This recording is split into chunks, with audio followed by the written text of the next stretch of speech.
রহমান, আমি এই মসজিদের ইমাম সাহেব। আমি এখানে উজু করতেছি, পাশে একটা লোক নিয়ে, তখন একটা লোক এসে বললো যে এখানে ইমাম সাহেবকে। আমি বললাম আমি। পরে চেয়ারম্যান সাহেব ডাকতেছে, পরে চেয়ারম্যান সাহেবের কাছে গেলাম। চেয়ারম্যানের নাম কি? চেয়ারম্যান নাম হলো হারুন রশিদ সেলিম। পরে উনি চেয়ারম্যান সাহেব আমাকে বললো যে আজ থেকে তুমি মাইকে আজান দিবা না, মুখে আজান দিবা, তুমি ডিডি সাহেবকে এখনই জানাই দেবা যে আসলে আজান মাইকে না হয়। এরপরে আমি আমার মসজিদে যে মালিক তাকে আমি জানাইছি, এরপরে বন্ধ হবে। তারপরে কি হয়েছে? আমি আমার কমিটিতে জানাইলাম, জানানোর পরে ওনারা আসলো, উনি চলে গেলো। এরপরেই ওনারা আবার আসে, ওনারা আসতে পরে ঝগড়া হচ্ছে। আমরা অনেক বসাচ্ছিলাম, চেয়ারম্যান আসলো, এদিকে তাকাই। চেয়ারম্যান এসে বললো যে এদিকে মোটরসাইকেল নিয়ে থামায় ওই ইমাম সাহেবের বললো যে আপনারা এরপরের থেকে মাইকে কোনো আজান দিবেন না এখানে। কারণটা কি? কারণটা হইলো আজান বড় মসজিদে হবো, এই আজান চলবো না, এই মসজিদে আজান চলবো না। নতুন হয়েছে মসজিদ, পঞ্জাগানা মসজিদ, এখানে জামাত হয়, এনে উনি আজান দিতে দিব না আজানের বিরুদ্ধে। পরে ওরে জানাইতে বলছে যে আমরা মসজিদ কমিটিতে জানান। পরে ও মসজিদ কমিটির ফোন দিয়ে জানাইছে, জানানোর পরে আমরা আসছি। আসার পরে চেয়ারম্যান দলবল নিয়ে এসে অ্যাটাক করছে, মসজিদের জায়গাটি করছে, ইট দেখাইছে, আমাদের হামলা করছে। এতে কেউ আহত হয়েছে কি আপনাদের? আমার চোখের মধ্যে অনুদারায় আসছিলাম, বালু দিয়া চোখের মধ্যে দিয়েছে। চেয়ারম্যান সাহেব নিজেই মারছে, কয়জন লোক আছে? চেয়ারম্যান নিজেই মারছে, বালু দিয়ে আমার চোখের মধ্যে মারছে। আরো মুসল্লি আসলে উজু করতেছে, তাদের শরীরেও লাগছে। আচ্ছা, এটার কারণটা কি? কারণটা হইলো ও চেয়ারম্যান ওরে বলে ওর কাছ থেকে অনুমতি নিয়ে এই মসজিদ মাদ্রাসা করুন না, ওর কাছ থেকে অনুমতি আমরা নিয়ে নিই। এটা ওর অন্যায় করছে, আমরা এই মাদ্রাসা মসজিদ করলাম খাই। আর এখানকার হলো সাধারণ সম্পাদক এই মসজিদের। এখানে আসার পরে আমি জানি এখানে আমার চাচারা এখানে সভাপতি। এখানে আসার সময় গন্ডগোল হয়েছে, আমার বাবা উপরে ছিল ইসলামী ফাউন্ডেশন, ওনার গায়ে হাত তুলছে। তোলার পরে এখানে মসজিদ ভাঙ্গাভাঙ্গি করছে, ওনারা এনে আজান দিতে দিবে না, বড় মসজিদে আজান দিতে হবে, এনে আজান দেওয়া যাবে না। কেন আজান দেওয়া যাবে না? ওটা বলে ওর অনুমতি লাগবে। উনি হলো পুরা কাফের। আমি এই মসজিদে হইতেছে না কেন, পুরা কাফের গিয়ে করছে, এবং আমাদের লোকজনের না, আমার বাবার গায়ে হাত তুলছে উনি। এটা আমি কি বলবো, আর এটার সুষ্ঠু বিচার চাই আমি। তখন এই যে ওইখানে একটা ক্লাব বোর্ড তৈরি করে দেয়, তখন ওই সমস্ত পোলাপান এখন সবাই চাকরি করে। যাওয়ার পরে এইটা যখন আমরা এই ক্যাম্পাসটাকে যখন একটা হাফিজি মাদ্রাসা আর এটা করার জন্য গ্রামের সবাইকে আমরা জানাইলাম, একদিন নেই একাধিকবার মসজিদের এটা কথা হয়েছে যে এখানে যেহেতু আমাদের পর্যাপ্ত জায়গা পড়ে রয়েছে, বাজারের মানুষ ফিল্ডের মধ্যে নামাজ পড়ে, তার সাথে বরং এখানে একটা হাফিজি মাদ্রাসার সাথে যদি একটা নামাজ ঘর হয় তাহলে বাজারের মানুষ নামাজ পড়তে পারবে। 2.5 মাসের মধ্যে আমরা এটাকে আমাদের পারিবারিকভাবে কেউ যদি সমাজের যে বলবো না তা না, একেবারে নিম্ন শ্রেণীর 2-4 জন যদি উদ্বোধন করলাম, কেউ 200 টাকা, কেউ 100 টাকা, কেউ 500 টাকা দিছে। আমি আমার ছোট ভাইদের বলছি যে এই গ্রামের যদি কেউ সোয়াব খোলা আমাদের দরকার না, সবারই দরকার। কেউ যদি 10 টাকাও দেয় তোরা নিবি, কিন্তু কারো কাছে কোনো চাওয়া চাই নেই। কেউ যদি ইচ্ছা করে আমি 10 টাকা দেওয়ার পরে আমরা এটা যেদিন উদ্বোধন করলাম, ওই দিন আমি মসজিদে বললাম যে কালকে আমরা উদ্বোধন করবো, আপনারা সবাই দাবান। পরে অনেকেই ছিল, এই যে নৌকা যারা আছে ওরা অনেকেই ছিল, আসলো আমানুল্লাহ কাসেম হিসাবে আমরা নামাজ পড়াইলাম। পড়ানোর পর আমি ইমাম সাহেবের ঘোষণা দিয়ে গেলাম, যেহেতু আমাদের একটা মসজিদ আছে, তোরা সবসময় ওই মসজিদে আজান হওয়ার পরে তারপরে তোরা আজান দিবি, ওইটা আজান হয়ে যাবো তারপরে তোরা আজান দিবি। আজান দেওয়ার পরে লোকজন এখানে মোটামুটি কোনো দিন আসর আর মাগরিব ফিল আপ হয়ে যায়, কারণ বাজারের লোকজন থাকে। আর এই মসজিদ এই নামাজ ঘরটা করার কারণে নামাজি যারা কোনোদিনই নামাজ পড়ে নাই, এরকম 25 থেকে 30% লোক নামাজি হয়ে গেছে। আচ্ছা, চেয়ারম্যান তাতে আপনার দুইটা মসজিদ হলো এখানে বাজার, চেয়ারম্যান কেন? এই হঠাৎ করে এই ক্লাবটা আবার জাগ্রত করার জন্য তারা পোলাপানের টিন বাঁধতেছে, যাবো। হ্যাঁ, তারপরে একদিন হঠাৎ করে ঈদ গাছিতেছে। তারপরে আমি 2-4 জনের ডাক দিয়ে বললাম তোদেরকে একটু বুঝাও, কারণ ওই জায়গাটা যেহেতু স্কুলের, ক্লাবঘর ভাঙ্গার ক্ষমতা আমার নেই।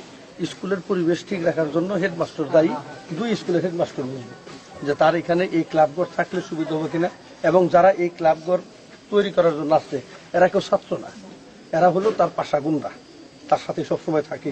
কার পাশা গুন্ডা? চেয়ারম্যানের, ওর পাশেই থাকে সবসময়। তো পরে যাই হোক, কালকে আমি আইসা ছেড়ে দেখলাম যাবার করতেছে, বললাম যে তোমরা করো, আমার কোনো আপত্তি নেই, তবে ওই ঘরের পানি আর এই ওয়ালের উপরে যে তোমরা ওয়াল তুলছো ওয়ালটা সরাই ফেলো, ওই ঘরের পানি যেন কবরের উপরে না পড়ে। এটা একটা সেন্সিটিভ বিষয়। আমার বাবার কবরের উপর আরেকজনের ঘরের পানি পড়বে, এটা ক্লাবের ঘর।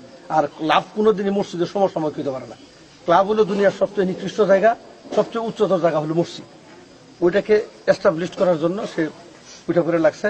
কালকে আমি বললাম যে তারা যে গাছিতে আছে সিমেন্ট কাটা দেবে, পরে দেখ জানলাম যে আমাদের এই ব্লকের মেম্বার সাহেব সিমেন্ট দিছে।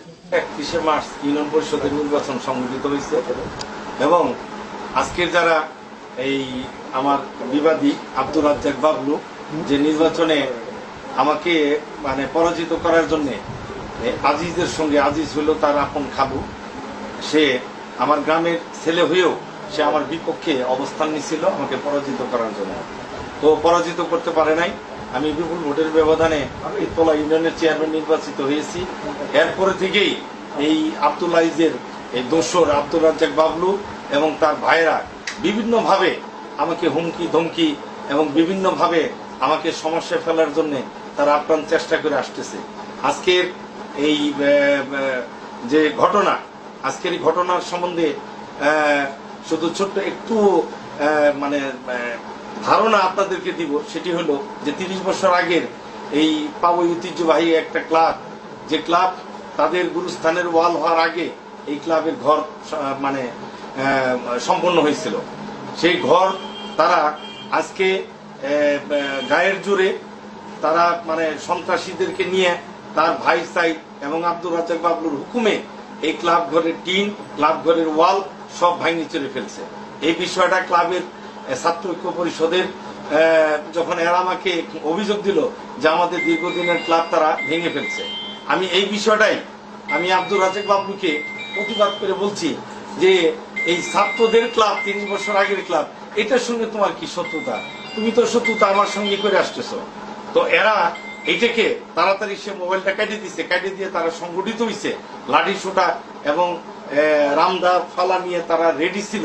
এটা আমি জানি না। আমি ছিলাম আমার ফিশারিতে, আমার ফিশারি থেকে আমি যখন বাজারের ভিতর দিয়ে আসতেছি তার অতর্কিতে আমার উপরে হামলা চালাইছে, আমার উপরে হামলা চালাইছে এবং হামলা চালায় তারা একটা শাবলের আমাকে মানে মৃত্যু নিশ্চিত করার জন্য শাবল দিয়ে একটা পার মারছিল। শাবলটা আমি ধরছি, সেই শাবলটা যায় আমার হাতের এক জায়গায় যায় হাত কেটে গেছে। শাবলটা ধরছি এবং একটা লাঠি দিয়ে বাড়ি দিছিল, সে লাঠিও ধরছি। ইতিমধ্যে গ্রামবাসী 200-300 গ্রামবাসী জমা হওয়ার পরে তারা দৌড়ায় মসজিদের ভিতরে চলে যায়। তারা যে মসজিদ নিয়ে কথা বলছে, সেই মসজিদ সম্বন্ধে আমি এটুকুই বলবো যে পাবই গ্রামে 200 বছর আগের পুরনো একটা মসজিদ আছে এবং দীর্ঘদিনের এই সমাজের সম্প্রীতি আছে। এই সম্প্রীতি মসজিদকে মানে এই সম্প্রীতি নষ্ট করে তারা নিজেদের অর্থায়নে তারা এখানে পাবই বাজারে একটা মসজিদ করছে। এই মসজিদ নিয়ে আমাদের কোনো সে নাই, আমাদের কোনো কিছুই নাই। মসজিদ নিয়ে আমাদের কোনো ধরনের জিজ্ঞাসা নাই, কারণ যে মসজিদ আছে সেই মসজিদের কমিটিও আমরা না।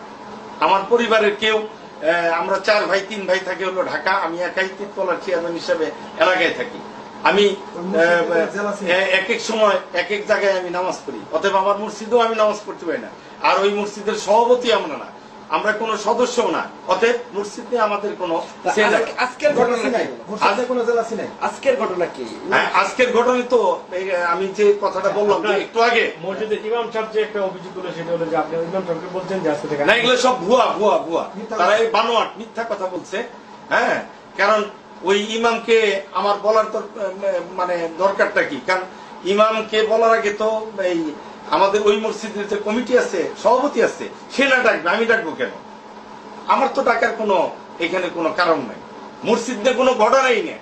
আপনারা প্রত্যক্ষদর্শী, আপনারা যায় দেখেন যে 30 বছর আগের ক্লাব, টিনের চাল ভেঙে ফেলছে, ওয়ালের ইট ভেঙে ফেলছে, এগুলো সব ভেঙে ফেলছে।